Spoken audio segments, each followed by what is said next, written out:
He sold his stake in the company. That's So smart too.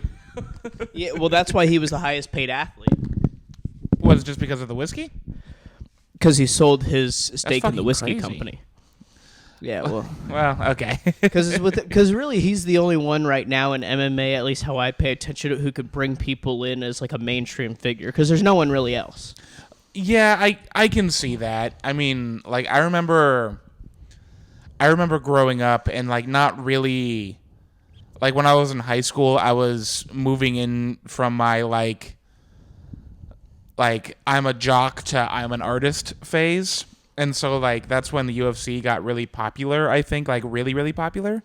You say like around 2010 or a little before. Yeah, a little bit before then. It was probably Okay. like 2008, 2009. And then, but also at the same time, just people I hung out with were just all like Ronda Rousey, Ronda Rousey. You have to fucking Oh, see. her, yeah. Yeah, and like she was the one who kind of like pulled me back in. I would just watch her matches for a while, and then like I don't know, I UFC and me, we have a sort of tenuous relationship, I think. She was, I guess, good for women's MMA in the fact that she was able to show that, yeah, you could sell like pay-per-view numbers. Because I know that was a big hesitation on the UFC part to start a women's division was, oh, they're not going to sell pay-per-view. But then Right. Ronda did, and it's like, oh, we see the money. Yeah, exactly. It's just, you can be really good at, I don't know, and that's also like that kind It's of about having a sports thing. personality, kind Yeah, of. exactly. Exactly. Getting people to like catch an attention. Because then you get those people that don't normally. It's just, you just want to see what the hell they're going to do. Right. Well, because it was also like, as much as people talked about like her fighting acumen, people are also like, she likes Pokemon. She's a nerd, like. She is big WWE fan. She Yeah. did some acting roles as well. Exactly. Exactly. Now But that's more where I live is I'm a big WWE. Well, I'm a big wrestling fan. I'm not a big fan of WWE right now, but no, like I love I've wrestling. heard though. of this, but you're fine with like AEW and stuff because I don't pay attention Yes. to professional wrestling. But I've kind of what I've heard of like at least AEW that it seems more catered to the fans and stuff rather just some. I guess just the same thing, just trying to regurgitate it in this different format. Yeah, it definitely. I think it like because saying that it caters to its fans almost kind of sounds cheap. Like really, what it is the guy who runs The it. storylines, Like Tony Khan. Tony Khan, yeah, Tony Khan really understands wrestling fans, and like understands. I think, Entertainment as a whole. yeah, absolutely. Like because AEW is fucking great, and WWE is constantly obnoxious and like firing their best people lately. I heard about that Like stuff. or like maybe not like their best people, but like really amazing talented wrestlers Like that undervalued talent. Like, oh, this person totally deserves a spot here. Why the hell are they getting released? exactly. It was like this guy who was in WWE. I don't know how much you pay attention to it or not. Not as much now. I mean, maybe a little bit. I know of Seth Rollins and stuff like that, but I don't Yeah. know too much beyond it. Like Obviously, the time it was like from 10 to 14, I was really paying attention to it. for sure. Like, but there was this guy. He was in WWE. His name was Keith Lee, Keith Lee, okay. and he is this like big fucking dude. He is like three. He's probably like 330, but like he's not like cut muscular, but like he like has like a lot of strength, and he can do like the backflips and shit. And he's just like this like, and he's super charismatic, like the whole package. And they're just like, we don't know where to put this guy, and they like fired him. And it's like, where do you put him? You give him the belt, and he'd be like the most amazing champion ever. You know? Yeah, it's like you want to get him on pay-per-views and such. You want to get him like shown out there. You don't want to just Exactly. with the talent thing. And you think it's maybe they think, oh, this person has such a big contract. It's like they think of it as like a white elephant or something like that. It's Yeah. like, oh, Like, yeah, I mean, biggest point is that Daniel like Bryan Danielson. yeah, like I've just gotten used to like just probably like a couple hours ago just got used to calling him Brian Danielson, His real name. Yeah, exactly. And like I remember watching like cuz like I was a mega wrestling fan when I was a kid, and I remember like watching old tapes from Shawn Michaels. like yeah. like I mean like old tapes from like Ring of Honor and like old stuff damn. about like of this guy who he wasn't going by his name at all. He was just American Dragon, the American Dragon, and I was like, who the fuck calls himself the American Dragon? And then just being like astonished. Like, I don't know. Wrestling is magical. I love it so much. Well, I think one of my early experiences was seeing the boogeyman thing. It's like, okay, how do they manifest a boogeyman? No. I had a friend who met him at a smaller wrestling event in a few past years. No shit. Yeah, well, I met a few. Like, I remember as a kid going to this. It was BTW Wrestling was a local promotion, and they had a Wrestle Fest. It was like a convention thing around May, June, and I went to it I think 2 or 3 times. But I want to see if I could find pictures of it. I remember meeting Jake Snake Roberts, Jimmy Superfly Snuka before it was found out he was a murderer. Sure thing. Bret Allegedly. Hart. I'd have to see some of the. I know I have one with Chris Jericho at a separate event, not one of those. Oh my god. Oh, the Chris Jericho was because I had longer hair. I even had like red cheeks, and it was him when he was pretty young. So it's like, oh my goodness. Ah man, that's really sweet. Like, I don't know. I've heard Jericho is like a nice guy though. Oh like, yeah, he especially was to like younger people. definitely like being young. Oh yeah, he was definitely. He wasn't trying to be like dickish and anything. One thing I could tell from those wrestling conventions, the grifter of those conventions is Virgil. Which yes. I'm sorry to say. Like, I could notice that at like that age. It's like, oh, this guy's just kind of here. No one else is really coming for him. It's sort of like going to places. It's like it reminds me of like going to the Renaissance Festival, like for the first time, where it's just like you walk around and like it's like slowly dawns on you like every single little thing here costs money. It costs something. Like, and like Virgil is like the king fucking carny of that whole like, just like you looked at me. That's $2. Exactly. Like, I felt the only reason he wasn't any more of a dick to me is because I was a young kid at that time. If I had been just a few years older, I think he would have got more like hostile with me. Oh yeah, no, like everything about him costs money. Like that's why like the very few amount of like those things I've gone to. And like all of those times also I've just been like afraid to like talk to them, so I just like kind of like look at them for a little bit. I'm like, oh my god, like there's Jake the Snake Roberts or he's a like very nice. I will say probably out of all that I met, he seems the most genuine. Yeah, that guy just had like too tough of a life to be a dick, Oh yeah, he definitely went through some shit. I know he had like some substance abuse problems as well. Yeah, like a lot. Yeah, he had a lot. Well, it was just like at least meeting him, and it's like he at least seems like he's genuinely a kind person. At least from my perspective, when I did meet him, stuff. I remember Bret Hart. I forgot what. I think I may have brought something about WWE. He may have like scuffed it off, and later it was kind of learning the riff he has with Vince. It's like, okay, maybe that's why he wasn't as willing to say anything about it. Right. Like Bret Hart, I feel like is just like a cagey guy in general, where it's just like, I mean, even when he was like the star of like the WWF, he wasn't like that talkative. And I mean, he's always seemed like a guy who would like keep things like close to the vest, like don't get to know me kind of thing. You know what I mean? Yeah. Folks like that. He keeps people at a distance so much. I don't know if it's maybe his past experiences. He's dealt with so many people he feels like stabs him in the back. I mean, I guess this was just the impression I got when I was younger and stuff. But also, it's kind of like looking back. It's like, okay, maybe they weren't as I said, hostile like with Virgil before, just because this is a young kid. Maybe he doesn't know it all, which I was correct. Yeah, exactly. I didn't realize the grudge and the problems Bret had with Vince and stuff. All right, I did. Dude, not. It's deep. Like, also, quick question. This can't be the podcast, is it? But this has it started? YouTube. It has, yes, it has. Okay. Once I pressed that red button, it started going. Okay.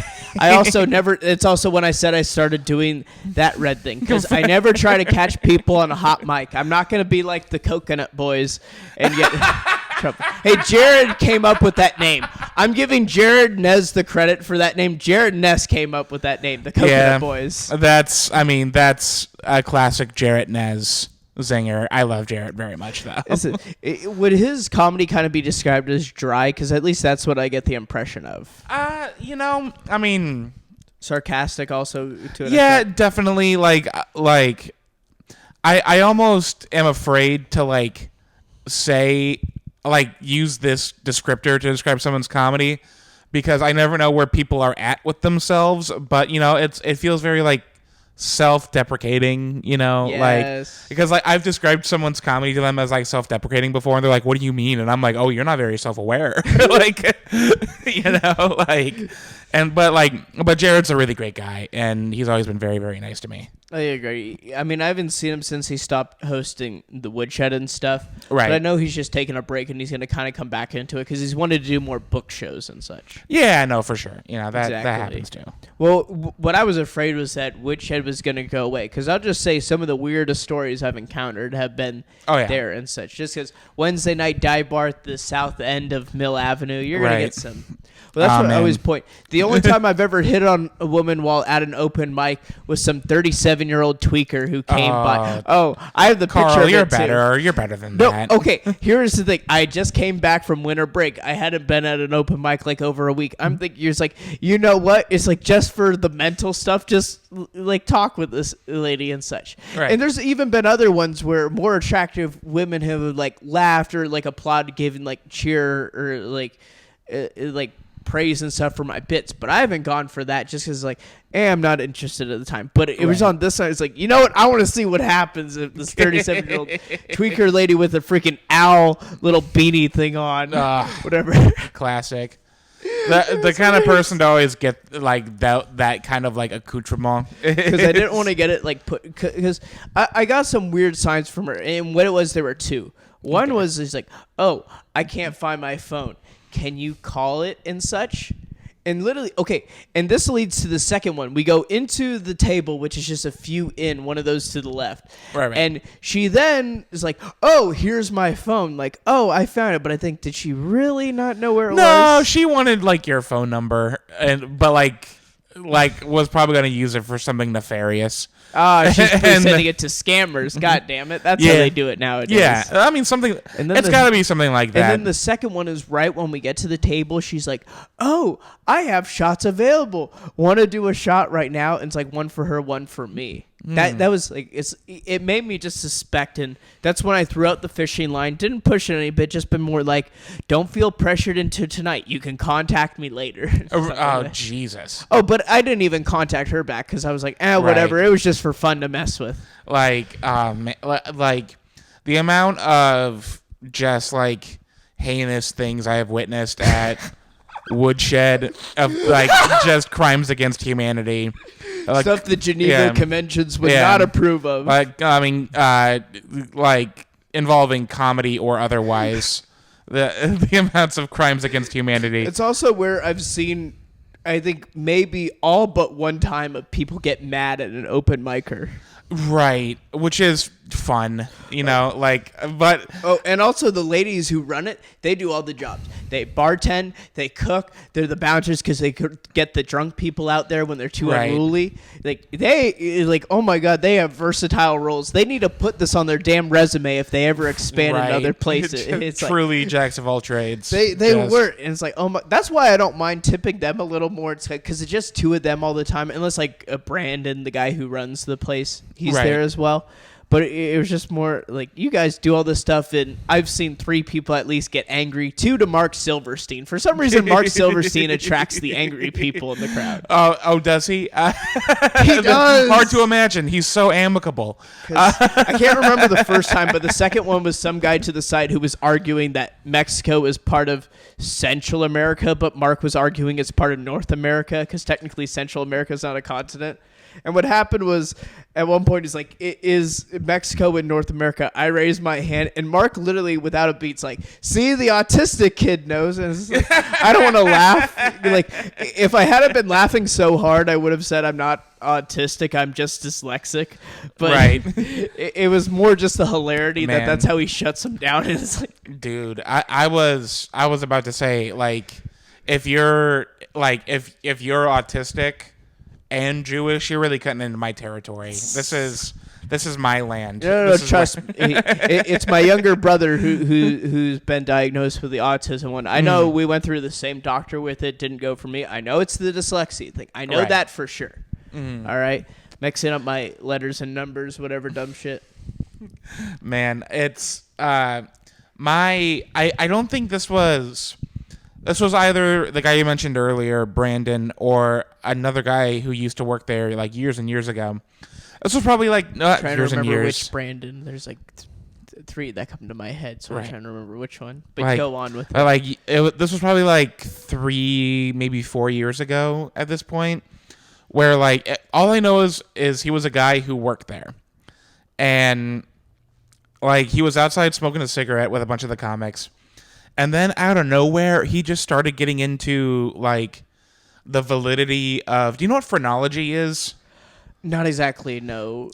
It's like, have you ever seen Django Unchained? Yes, I did see that. You know that scene in Django Unchained where like he brings out like the human skull, and he was like black people have the little dimples and the like where it's just like the eugenics thing. Yeah, it's like it has a lot to do with eugenics, and I was like, and he was like describing why phrenology was like real.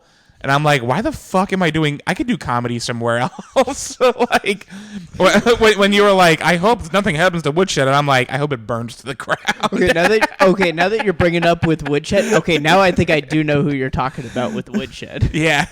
Okay. Oh my God. Like, and no, it was just like the most surreal thing ever, because we went from like laughing, having a good time, to talking about eugenics. Yeah, to like talking about eugenics. Well, like, which is like, that's one of those things where it's like, we're talking about pseudoscience now. Oh boy. Or like not even like pseudoscience, where it's like no, like if you think that phrenology is real and valid, like you're a piece of shit. Like no, like the traits actually mean anything. Yeah, no, and like that, it's just not real, you know. It's like it's not based on anything that's consistent, can be tested, provable. Right, and all it does is like just keep this stereotype going that. If anything, what I learned being in a city with a majority Asian Indian people, once you have them as the majority population, they become more like white people, in which they start displaying a wide range of demographics and types of personalities, let's say. Well, I don't know. Like, it's because I'm also not crazy about that. You got like the anarchist types, and then you also got the ones that want to be all into business and greedy and such. Well, yeah, it's a sort of like it's almost like a forced culturalization almost, where it's like if you want to do well in America, you have to be like an American, and which is like a dog whistle for like you have to act more white, like and then those same white people get to say like you're one of the good ones, Oh, I always thought for acting more American, it's more like lackadaisical and more in a way is like a lazy insult. That's what I've always thought it is. A lazy. it's like oh, just be more American. Just don't care about anything serious. Let the problems roll in. Yeah, exactly. Like let them all pile up, and then you can ignore them, and then one day you'll die. That's also not great. But, exactly. It's like also not sanitary with all those bodies stacked up, the dead ones. Yeah, exactly. This ain't the Black Plague. You can't just be the corpse, whatever's the corpse. I don't know what that is. The person that takes the corpse each day that goes through the town. Right. Like, I mean, I don't know exactly what that title is. It was phrenology was the thing you were saying? That was the term for it? Or phrenology, yeah. Okay. Yeah. It's a really fucked up little piece of American history. There's a lot of fucked up pieces of American history. Are we trying to start in one? Oh, dude. It's, like one of my... How far do we want to go back? Oh, man. For just American history?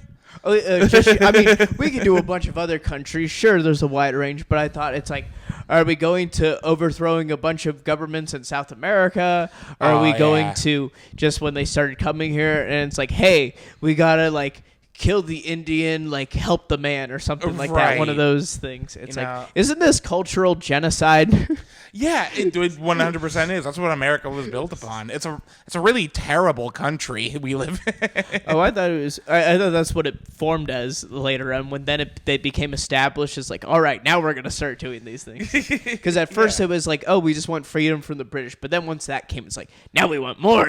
Well, like Manifest destiny. well, it went from like with the Pilgrims even, where it's like we want to like escape religious persecution to go force our religion on these Native Americans, and then when they say no, we'll just kill them and be exactly as bad, if not worse. Exactly. But how I learned, at least when I took one of these college like history classes, apparently the Native Americans thought the Pilgrims were actually kind of dumb because they didn't know how to like hunt properly or grow maize and such. Like they thought they were pretty dumb.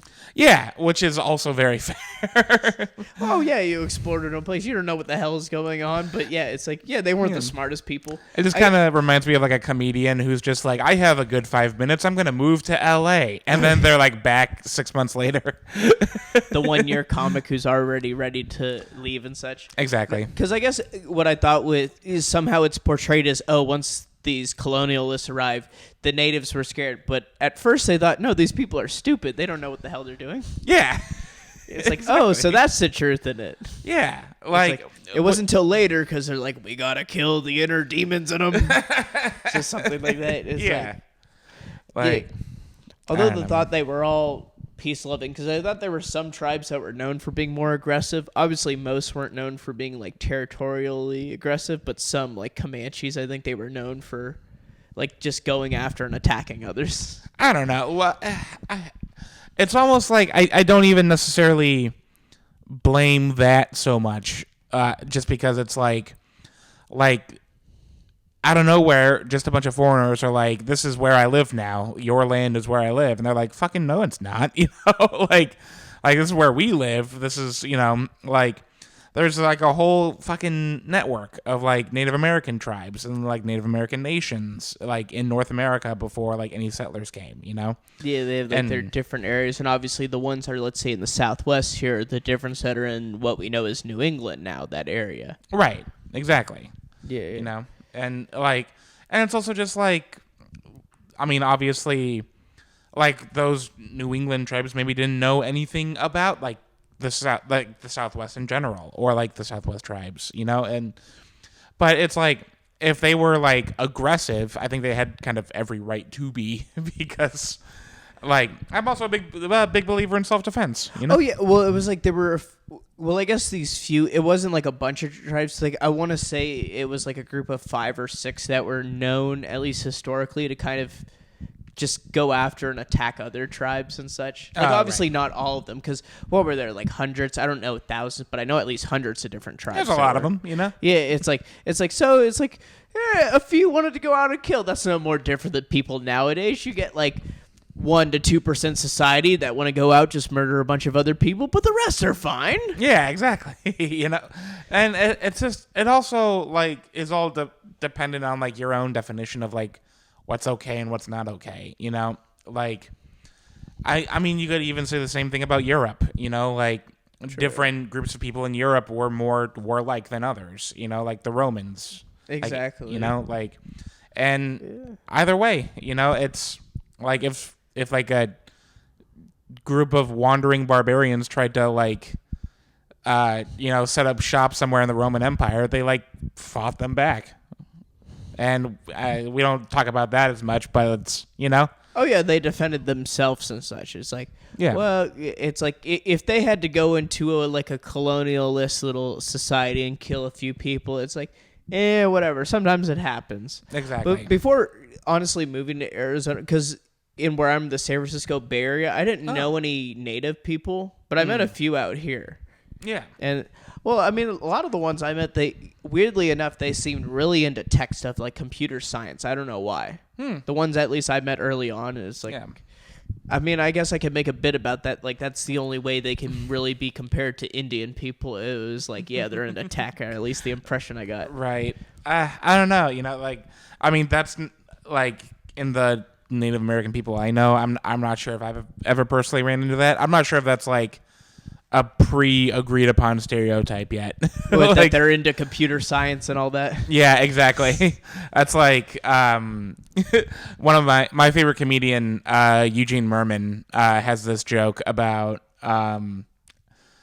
being in an elevator with this guy, and the guy just like randomly turns around and is just like, they must have bigger elevators than this in Russia.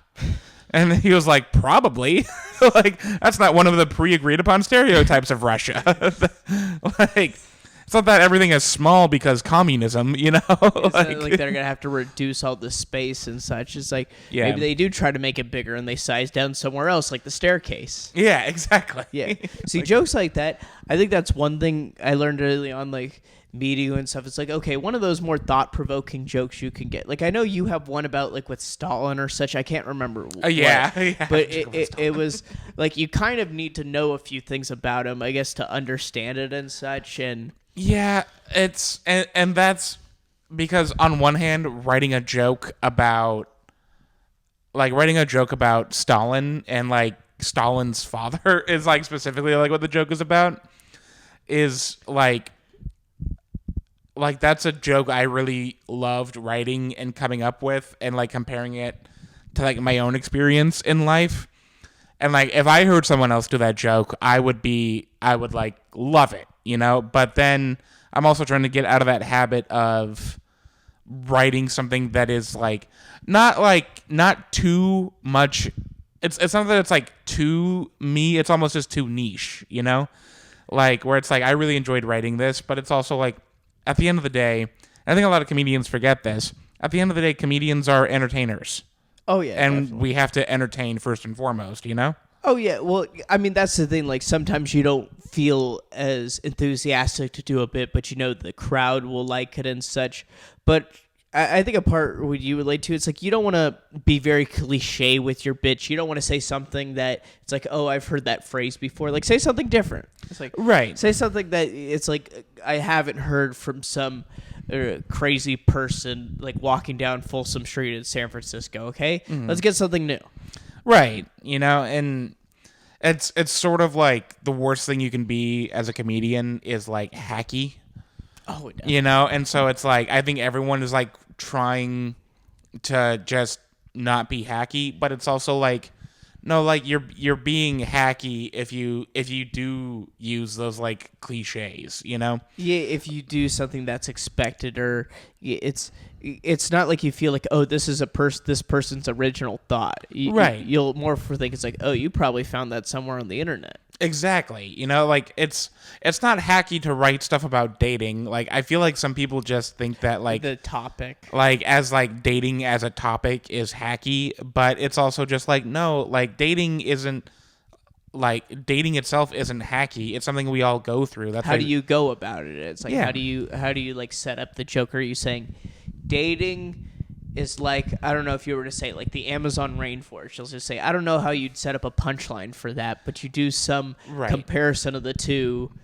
Yeah, like, that's a way it's to- like maybe you set up 1, 2, and then the third, which is the bigger punchline, and it's like, oh, It's always because it's like the hacky dating material, like it always starts off with dating is hard, and then it just goes from there about how like women don't like my swords, you know? Like it's just always that. Like, but they should like me for this. My swords are amazing. exactly, you know, That's called hubris. Exactly. Well, it's that whole thing of entitlement. I don't know. Maybe that's kind of why, as I said before, with like the women at the open mics, I don't try to hit on. I don't think just because I made them laugh. It's more, but just that one night, I thought, no, let me try this tweaker. yeah, you know, like I don't know, man. Like I think some people, at least for me, there's been a lot of times where I've spoken to other women at open mics that aren't comedians, and then some other people. It's like, oh, were you hitting on that lady? And what I like to say is, I'm just building social capital. All right, it's like a fancy way of saying networking. So right. It's like just trying to. It's like this is how you get on the good side of stuff. It's like you don't have to like be a bear going after every fish that goes down the river. Okay, pick your fish. damn it. Right, you know, Pick like and choose. Stop acting like a crazy person. yeah, but that's also just that's just how like everyone at an open mic is. It's like joking, ribbing. Yeah, Okay. it's like anything that can be like turned around into like making fun of you. Okay, it true, will that be makes exploited. sense. It will be exploited. Okay, that makes sense. More in the sense. Yeah, I have brought dates to open mics before. Oh my. And granted, I have learned my lesson. Hopefully not a first date. It was oh darn it! That's where the problem lies. Yeah. When it's the first, because at least when they get to know you, it's like okay. Then when your friends start to shit on you, they're not thinking, "What the hell is up with this guy?" And then it's like it's an open mic, and so which are so fucking unpredictable in terms of like response from the crowd. Like it's like and granted, this was I was doing this when I first started doing comedy, which is almost 6 years ago now. Like. And so I have learned my lesson, but it was also like that's a thing I should have thought of way before. You learned it then. early on, so that's better than learning it later and looking like a fool then. Exactly. Because I hear that like with the date thing and such, and it makes, especially when you said like either your friends are gonna find any way to make fun of you, the other open micers, and it's like after time it's like what I realized that because Josh Harrison, he knows I don't like it when I somehow like don't get my spot when I think it is. Like I'm not prepared. Like I'm fine with being bumped, but just tell me ahead of time. Exactly. But there was once at that Grand Avenue open mic. This happened earlier this month, and he comes in and he's first saying, "Oh, I don't need to get a spot like right away." And then a few spots later, like 15, 20 minutes later, it's about my spot to come up. He sees me moving, and then that's when he tells the one who's hosting it, Chris, that it's like, hey, I'm going to jump in and do my... Yeah, that threw me off. And then he started making fun of me. And that's when I realized, like, oh, with Josh, he's just going to exploit this stuff. Well, like, Josh Harrison is, like, I love Josh to death. He's a ball buster, though, which is great because, like, I went to the Renaissance Festival last weekend. You saw him? Yeah, and I saw him there. And, like, he was like, roasting some people. Like trying to throw tomatoes at him, and I just like walked up to the perimeter. I was like, "Hey, Josh, you suck!" And he was like, "Fuck you, Lou! Someone kick that guy's cane out!" Like it was a lot of fun. I only went there once, and it was with an ex, and I can't just imagine if I encountered there with a girlfriend and Josh was there. He would then just start going after me. He wouldn't even care the person that's paying for the tomatoes. He would just start insulting me. Right. Exactly. Because he knows, so like when I had that sport coat because during the cold weather, he was like, it's like, oh, I look like Boss Baby. It was like, oh my. I love that. It was just, or I remember Jacoby, he was saying, it's like, oh, you look like Chicken Little, Karl. It's like, put some glasses on you, you're Chicken Little. Jesus. Like, I mean, that's not wrong, but it was just more, well, also, I was finding it because it was more original and such. It's not something I had heard easily before. It was like, right. Okay, this is something new. Right. Well, like, how long have you been doing comedy, Karl? It was last May, the end I started it. Okay. But the first 2 months, I literally only did Improv Mania. Oh, gotcha. I mean, but that's also like, I mean, I know comics who only pretty much do like one mic and then book shows, like. Sure. And yeah, that just happens. Yeah, because I mean, I guess I didn't realize that it was so much of a multi-times a week. I had done onstage stuff like during when I went to like high school and such, like with musicals, plays. Yeah. So I had stage experience, like being in front of a crowd. But I guess I did. And some people like close to me, they're like, "Oh, you do really well with that." But I wasn't into like the rehearsing lines, like kind of that stuff. I wasn't into like musical stuff. Like, to be honest, the only reason I got Billy Idol for The Wedding Singer is because there was a deficit of white men that wanted to be part of the musical. So I was literally the only one. So it's like, all right, we'll have him do the Billy Idol role. Oh, fair enough too. I love that, man. But yeah, I don't know, man. When it comes to like comedy, you get used to the. I don't know. How do you feel about like being roasted? I feel fine with it as long as it's original. That's the thing. Like how I said with Josh Harrison, it's just like, be original. Don't say something I probably heard from someone a bunch of other times. Is like when you do something I haven't heard, it's like, All right, like I'll take props to that. Even if I don't think it's funny right away, at least you're not doing some low hanging fruit. Because Right. it's like obviously with let's just say when like Stephen Owens, right? Like making some joke that he's like Seth Rogen or something. It's like Right. that's low hanging fruit. Even he knows he looks like that. Well, yeah, and that's something that he and I. Well, because do you know Mark Jesse? I do know. Yeah. I was able to see him once, and I was glad I saw him. It was that roast of Alice Valpy. He was very good in it. Nice. Mark Jesse, me, Mark, and Stephen Owens were all on the same show once. Oh my! And like I think the order of how it went was like it was Stephen and then me and then Mark. And Mark said that when I say Shazam, I turn into Stephen Owens.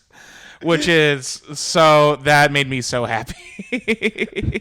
That is that's a good one. Right? It's got layers. Like That it's I don't know if it's whether to say like some cultural reference or such, but it's you were saying the layers. It's like there's a few to that. There's like a looks. It's like there's like sort of a tweak. There's also Shazam itself. well, and I feel like the main sort of like chunk of that is that like my superpower would be like the superhero version of me would just be someone who looks almost exactly like me but doesn't have to walk with a cane, It's very good. He doesn't have this damn hindrance right here. Right. Where it's like talk about like low hanging fruit, It's like the majority of how like people roast me is just like, lose a cripple, and it's like they just kind of leave it at that. I'm just like, yeah, sure am. What's the punchline? I would have tried to make some joke about you being a librarian look or something like that. Like, there's versatile. You don't know if he's a librarian or working as an accountant for Morgan Stanley. Yeah, man. That no one like because I feel like as soon as I open my mouth and talk for 2 minutes, no one could ever be like that guy just is not a professional. Oh yeah. In anything. Oh, are you saying with comedy or just anything? Oh, just anything. Okay, just anything. Even though professional is part of my job title. But, okay, yeah, like, with that. Well, it's I guess in something I've been trying to focus on is like consistency of flow throughout my whole act. Like it's not just the beginning's good and the end is good, but the middle kind of has some like low points to it. Yeah. I mean, and it's also but like that also takes time. I have to be patient with it, just practice, keep doing it. Exactly, and you just keep writing, Yeah, well, that was one advice I got from Josh Harrison about a month ago: is don't use your notebook. At least when you go on stage, like you can look at it maybe before, but don't like bring it up with you. I think that's good advice. Yeah, because then it's like how the joke is supposed to go, but like if you're just sort of like there was a period of time in the Phoenix comedy scene where I feel like, and I sort of attribute this to This Week Sucks Tonight, Was it Anwar Newton? Anwar Newton and Michael Turner.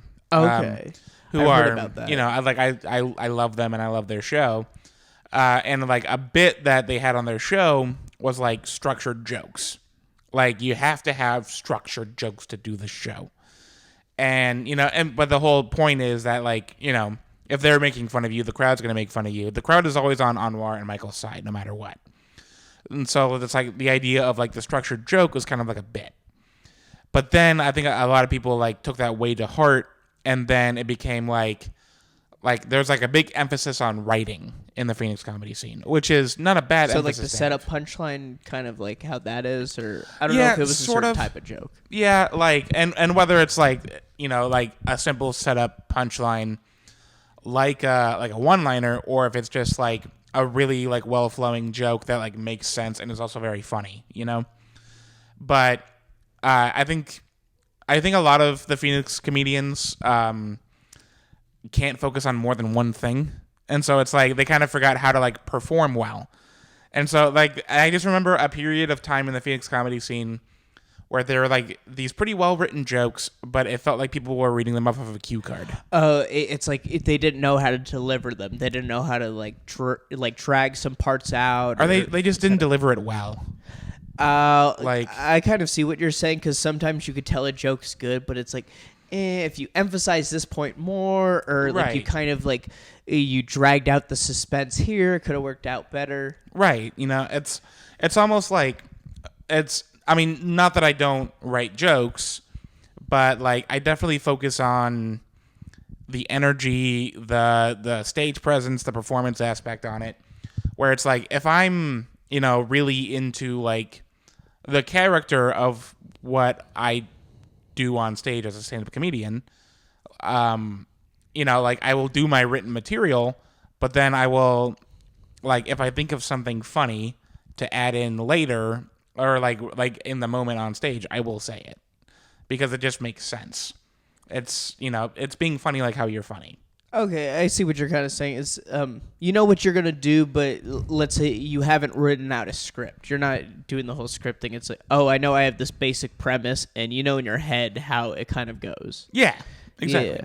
Yeah. Well, something like that. That's why obviously recording it's good because you can then look back. It's like, okay, how did I set this up? And that works for both when it does go good and when it does not go good. Because then you can be like, okay, why was this bad? Do I just sound unnatural? Do I sound like I'm one of those teleprompters? Do I just look stiff?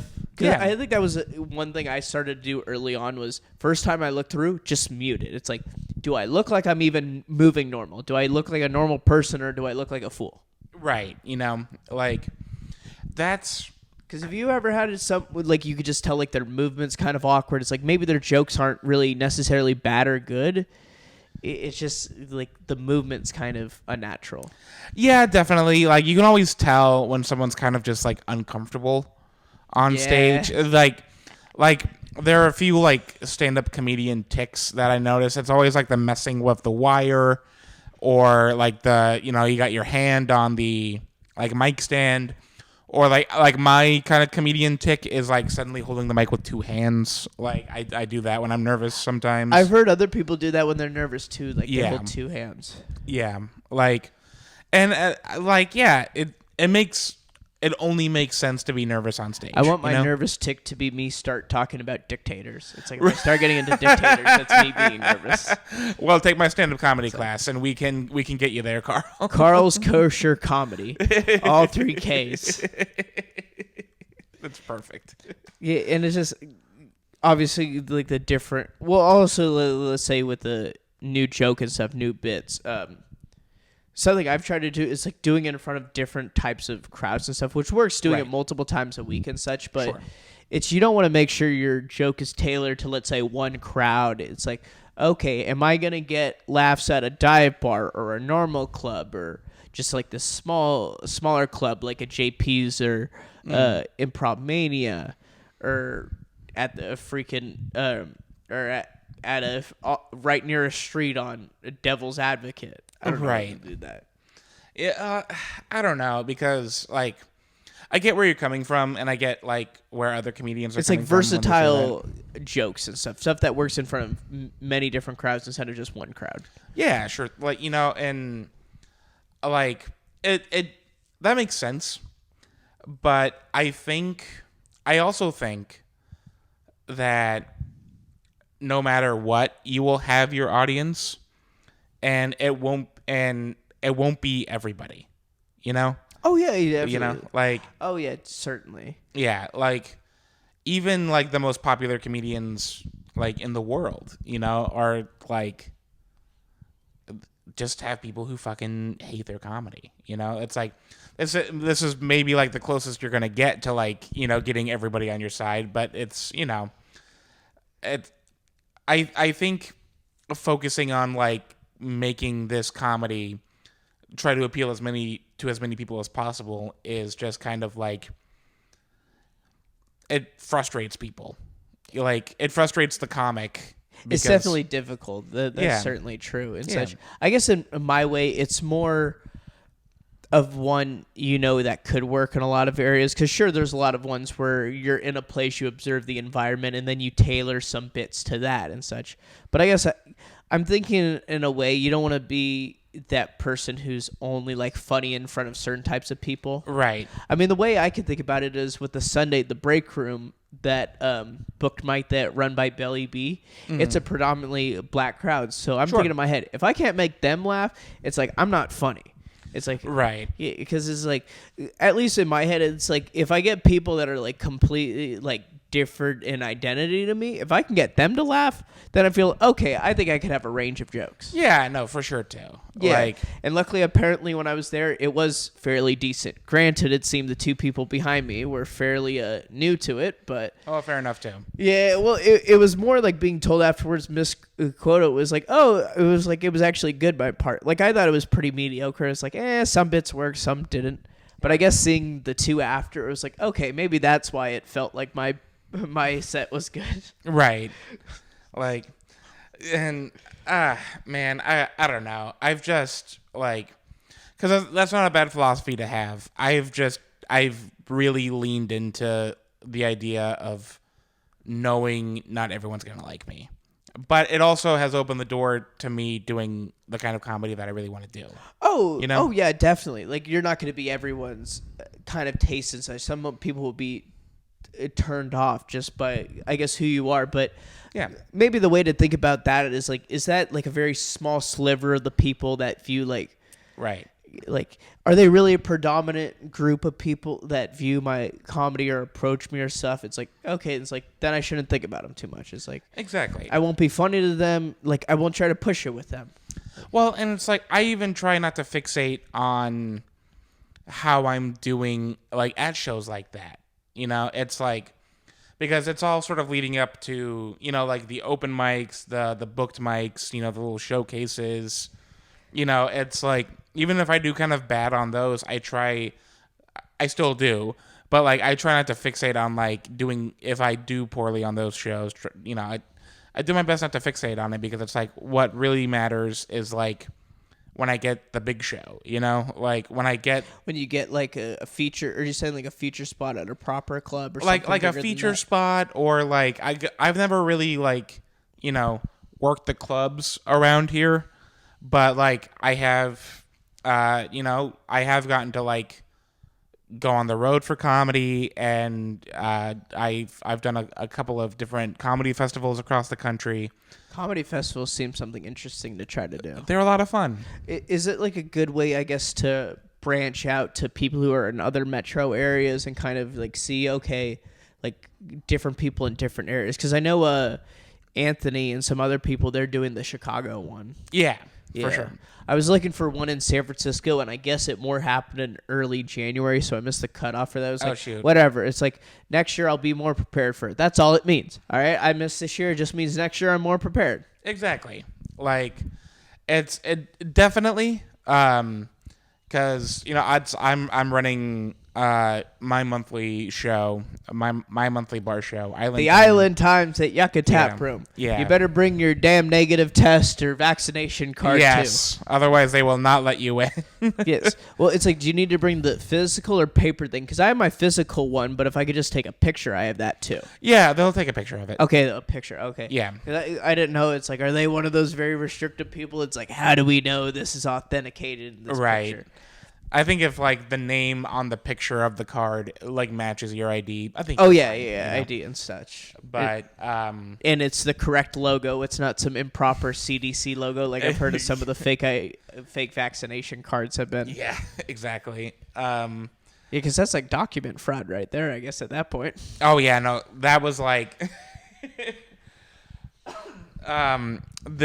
at the first Island Time, you know, Savannah was supposed to be the first headliner, and she couldn't get in because she couldn't find her vaccination card, and she didn't have a picture of it anywhere on her phone or anything. To the nearest CVS pharmacy to get one of those tests and use, or Walgreens. We're gonna use these tests right away. Like my best friend Lunchbox, like he was like, I got someone on the phone right now, like seeing if they can make a fake vaccination card for her, and I was like, fucking don't do that. It's like it's not worth it for this category. No, exactly. Like if we have to save like like $250,000 or more, sure, we'll make a fake vaccination card. Right. But for just this one show, which others will happen again, it's like, we'll take the losses here. Exactly. We'll figure something out, Yeah, there'll be someone who could step in to perform time. I will say that is one benefit of like comedy and such. Like you'll typically still have a few comedians around. So if let's say someone drops out, you could be like, hey, it's like you want to like do like 5 up there tonight. Yeah. That is a benefit. It doesn't work like that usually with music concerts. Usually someone can't just step in and do whatever role that was before. I mean, maybe some can. Maybe you do have one of those big festivals where someone could step in. Right, and that's happened. I've seen that happen before at a comedy festival. But to answer your earlier question, that's a great place to meet incredibly funny people from all over the country. Is there certain ones, because I guess Chicago maybe seems like a good midway point, but I don't know if some are better than others. It's difficult because I'm having a lot of people come in from out of state to headline Island Time. Oh, really? Yeah. Damn. And Hannibal Buress performed here some months ago. Yeah, and I've mentioned that to a couple of people, and they were like, "Yeah, but it was like his really bad rap music that he makes." He came after a show. His sister lives in this area. Come on now. Yeah, I've heard. He helped expose Cosby. He helped bring the light that brought him down. I love Hannibal Buress's comedy. Oh no, he's definitely good with his comedy and such. Yeah. I remember watching him and Kevin Hart a lot with friends, let's say on those Netflix specials after school, and they were pretty like with Hannibal. It's obviously he has more of that dry humor, but sometimes he can really emphasize a point. Yeah, definitely. Yeah. I know one when I was looking about how to write jokes, they gave the example of him something with pickle juice, and it's what to do with an abundance of pickle juice. That's my favorite joke of his. That was the best of you could take a ridiculous example and somehow make a joke out of it. I love what he does with that joke later on in it too. How he emphasizes where he's like my roommate threw away my pickle juice. And I was like, "Hey man, why did you do that? I flicked that on my sandwiches for flavor. Now I have to hurt one of your lizards." Just a totally different tangent that is so good. It's guys like that, and I don't know if someone would be comparable, like a Jim Gaffigan or someone else like that who's able to go off those tangents, and it weaves through. Because I guess that's something I realize when you do see a professional comedian, it's they know how to weave between all these. Right. It's when it comes to someone like Hannibal, and this is definitely more my route with how I write jokes is what's the isolated funniest thing about this thing I'm talking about, and I sort of and I hit that point, and then I'm on to the next joke, where someone like Jim Gaffigan and Brian Regan is the same way too. They will have one subject, and they will find every point of it, and they'll find a really good chunk of humor in every single facet of it until it's there's no more meat left on that bone, and then all of a sudden you have a 10-minute joke that's just about watermelons. I was gonna say Jim Gaffigan. I think he was making fun of winter sports or something about it. Yeah, and those guys, I know the ones you named with Brian Regan, Jim Gaffigan, they're good at, I don't know if it's a way to say family-friendly comedy, but let's just say the ones that don't curse a lot. Not to say they don't do adult subjects. Okay? Right. They're pretty clean. Oh, yeah, it's you could put them on network television to do their jokes, if that's the way to put it. And you don't even really have to censor anything they say or anything. Yeah. Oh, that's a big point of them. It's you don't have to do that. It's not one of my favorite comedians, Joey Diaz. He's definitely not. Right. He's definitely not going to be put on network television. Definitely not. No. Especially if he talks about kidnapping the man he did. Yeah. No, but that's an even more impressive thing about someone like Jim Gaffigan, where it's he can have a joke that's 15 minutes long that's just about one thing, and all the word choice is very deliberate, and there's no swearing, and it's it's sort of like just like an almost like perfect little thing, you know? I feel like with him, maybe within his mind, he's kind of grounded and he knows what he can do, and he's found that like he has that unique talent where he is able to make those great jokes that can be appreciated by a wider range of audiences without being seen as like, crude or like crossing a line. Exactly. Yeah, which I mean, I guess that's the goal in some ways to be in comedian. Obviously, it's to do your own style, what you enjoy, but like that is probably the perfect combination for a comedian. Yeah, and you can get all that done.